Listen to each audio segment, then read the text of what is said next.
Hello दोस्तों, study with Durgesh channel पर आप सभी का स्वागत है।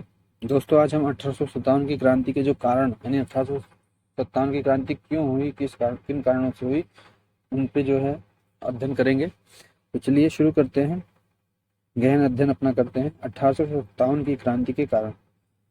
1757 में अंग्रेजी हुकूमत को बंगाल में सत्ता प्राप्त हुई। 1757 के बाद से 1857 तक इन 100 वर्षों के शासनकाल में भारत में ब्रिटिश साम्राज्य फैलता गया। साथ ही अंग्रेज अपनी नीतियों को क्रियान्वित करते गए।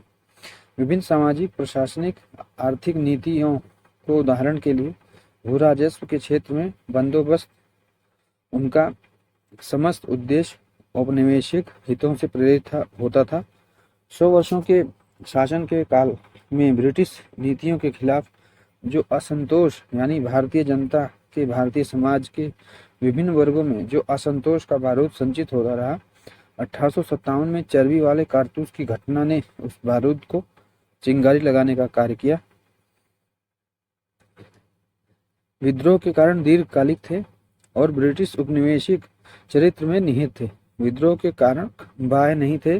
पिछले 100 वर्षों में अंग्रेजों ने जो भी प्रशासनिक, सामाजिक, आर्थिक नीतियां अपनाई और राजनीतिक नीतियां अपनाई, वह वास्तव में उपनिवेशिक हितों से प्रेरित थी, अर्थात ब्रिटिश हितों से प्रेरित थी। उसमें भारतीय हित ना के बराबर थे। पिछले 100 वर्ष के शासनकाल में अंग्रेजों ने जो भी नीतियां अपनाई, उससे जो भारतीय समाज के विभिन्न वर्ग के लोगों का उत्पीड़न ही हुआ। भू राजस्व व्यवस्था द्वारा किसानों का उत्पीड़न हुआ। बागान मालिकों द्वारा जबरन मजदूरों से बागानों में काम कराया गया। मजदूरों का उत्पीड़न हुआ। किसानों से जबरन उनके खेतों में मनमाफिक फसल उगवाई गई। खाद्यान्न की जगह नकदी फसल उगाई गई। इससे किसानों का उत्पीड़न हुआ। फिर सहायक संधि द्वारा तथा गोद लेने की प्रथा को निषेध करके भारतीय राजाओं से उनके जो है राज्य छीन लिए गए। इससे यहाँ राजाओं का उत्पीड़न हुआ। राजाओं में आस्था रहती थी उस समय की जनता रखने वाले।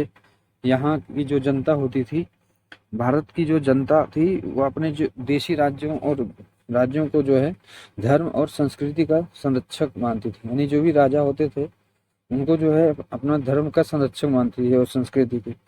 जब उसने देखा कि ऐसे राजा भी अपदस्थ किए गए जो अंग्रेजों के मित्र थे, तो इससे भारतीय जनता में अंग्रेजों के खिलाफ घृणा पैदा हो गई और यह घृणा लंबे 100 वर्षों के शासनकाल में पनपी। 1857 के आते आते अचानक सैनिकों की चर्बी कारतूस वाली जो घटना थी, जिससे उनकी धार्मिक भावना आहत हो गई। जो अफवाह थी या सच, जिससे यह पता चलता है कि जो कारतूस है उसमें गाय और सूअर की चर्बी युक्त है, जिसे दांतों से खींचना पड़ता था।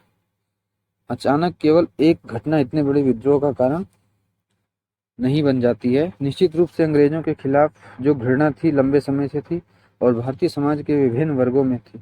यही कारण था कि 10 मई 1857 को मेरठ में जब सैनिकों ने विद्रोह किया तो और दिल्ली चल पड़े, और वहां जाकर जो है बहादुर शाह जफर के पास यह निवेदन करने कि हम विद्रोह कर चुके हैं और अंग्रेजों के खिलाफ आपको हमारा नेतृत्व स्वीकार करना पड़ेगा। तो जैसे ही सैनिकों ने विद्रोह किया, यानी जैसे ही विद्रोह शुरू हुआ, भारतीय समाज के विभिन्न वर्ग साथ देने लगे, जबकि मुगल सम्राट बहादुर शाह जफर भी नेतृत्व करने को तैयार हो गया। जबकि बहादुर शाह जफर नाम मात्र का बादशाह रह गया था उस समय, क्योंकि औरंगजेब के बाद विभिन्न स्वतंत्र राज्यों का उदय हुआ था, तो बादशाह की बादशाहत वैसे ही सीमित हो गई थी। अभी भी भारत में मर्यादा के तौर पर बादशाह को मानते थे। इसके परिणाम स्वरूप विद्रोह का स्वरूप अखिल भारतीय हो गया। 1857 के विद्रोह का सबसे प्रमुख कारण अंग्रेजों द्वारा भारतीय जनता का आर्थिक शोषण था, जबकि तात्कालिक कारण चर्बी युक्त कारतूस वाली घटना थी, जिसने भारतीय सैनिकों को धार्मिक आस्था को चोट पहुंचाई थी। फिर है आर्थिक कारण, देखते हैं। आर्थिक शोषण की नीति थी प्रमुख कारण बनी। अंग्रेजों ने जब भारत में सत्ता हासिल की तो विजित क्षेत्रों में यानी बंगाल में जीते गए क्षेत्रों में उन्होंने नई भू राजस्व बंदोबस्त किया। बाद में जब अंग्रेज और और क्षेत्रों को जीतते चले गए तो उन्होंने भूराजस्व की अलग अलग व्यवस्था अलग अलग राज्यों में लागू की।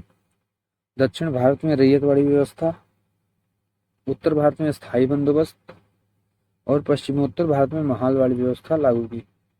तो उनकी जो नई भूधारिक पद्धतियां थी यानी लैंड टेन्योर सिस्टम था उनका, वो वास्तव में किसानों का उत्पीड़न करने वाला ही था, यानी किसानों की उत्पीड़ित खेती।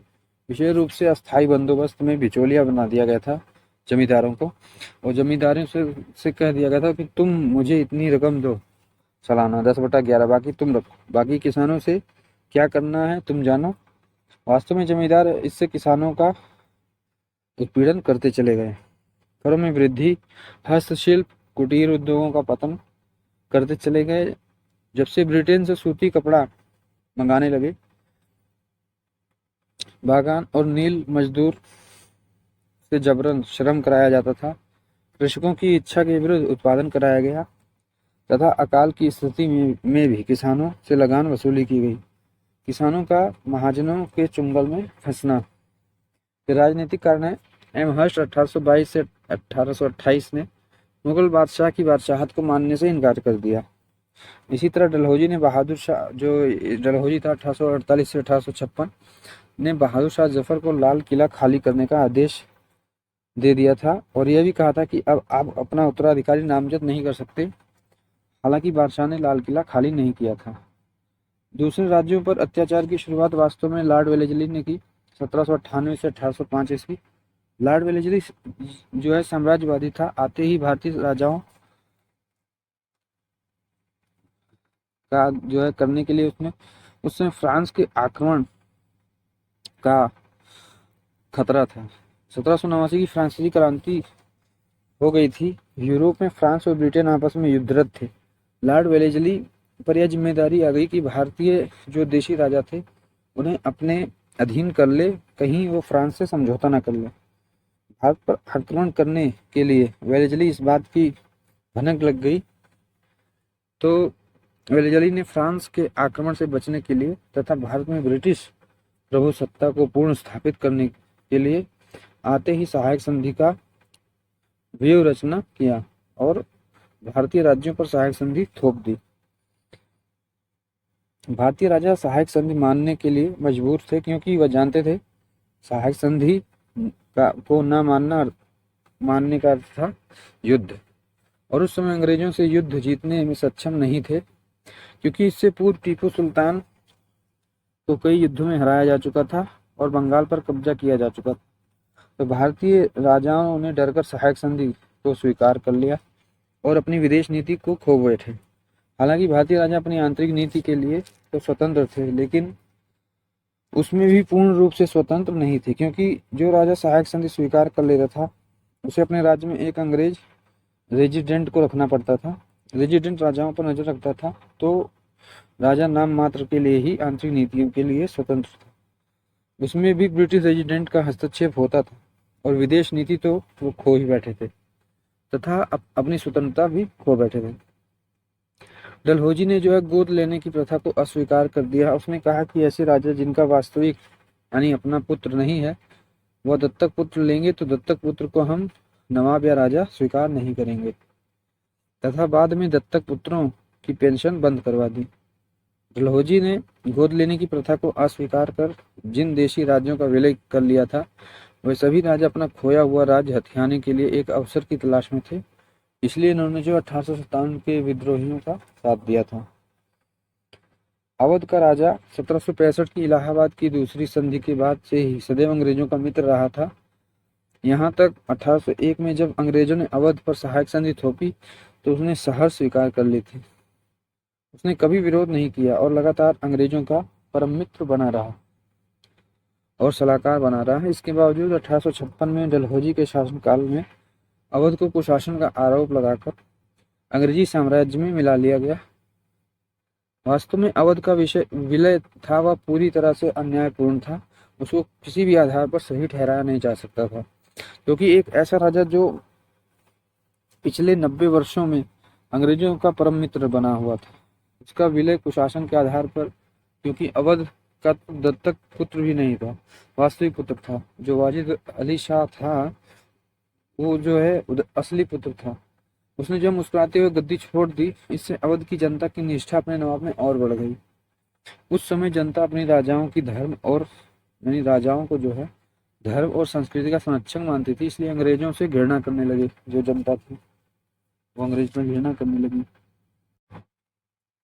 डलहौजी ने दत्तक पुत्रों की पेंशन भी रुकवा दी। उदाहरण के लिए अंतिम पेशवा बाजीराव द्वितीय के दत्तक पुत्र नाना साहेब की पेंशन रुकवाना। फिर सामाजिक आर्थिक कारण है 1857 क्रांति का। 1813 ईस्वी में ईसाई मिशनरियों को भारत आने की अनुमति मिल गई थी 1813 चार्टर एक्ट के तहत। इसके बाद जो ये मिशनरियाँ शिक्षण संस्थाओं, अस्पतालों, बाजारों एवं जेलों में खुलेआम ईसाई धर्म की खूबियों पर बात करने लगी, तो इससे भारतीयों में कहीं ना कहीं ईसाई बनाने पर यानी ये अवधारणा भारतीयों में थी कि ये ईसाई बनाने पर हमें आमादा है।